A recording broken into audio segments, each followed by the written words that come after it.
How to add a profile photo in Zangi. Ever wanted to put a face to your name in Zangi? It's super easy to add a profile picture. Let's walk through it quickly. First things first, open up your Zangi app. I will open mine too. It's right over here. Tap on it.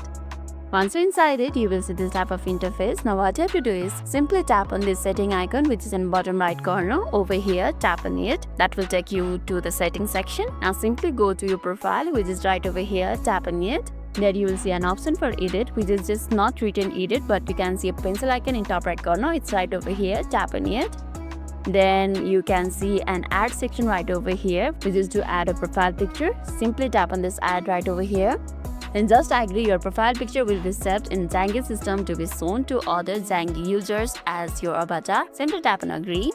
Now there's two options. You can either take a photo or choose a photo. As I'm going to import a photo from the gallery, I will just tap on choose a photo. It's right over here. Tap on it. Then give the media permission. Simply tap on continue right over here. Then tap on allow all. Now just select the photo that you want to keep in your Zangi account. Let it be this one.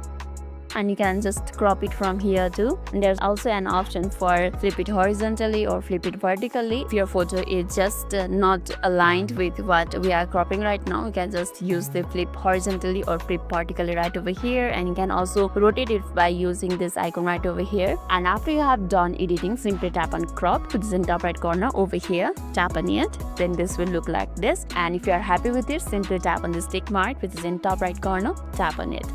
Tada! You have successfully added your profile photo in Zangi. Now, your profile picture should appear there for your contacts to see. See, simple steps to get a photo up in Zangi. Give it a try. So that's all for today's video, and if this video made your day a little bit easier, don't forget to like and subscribe for more amazing tips. Thanks for watching and see you in the next video.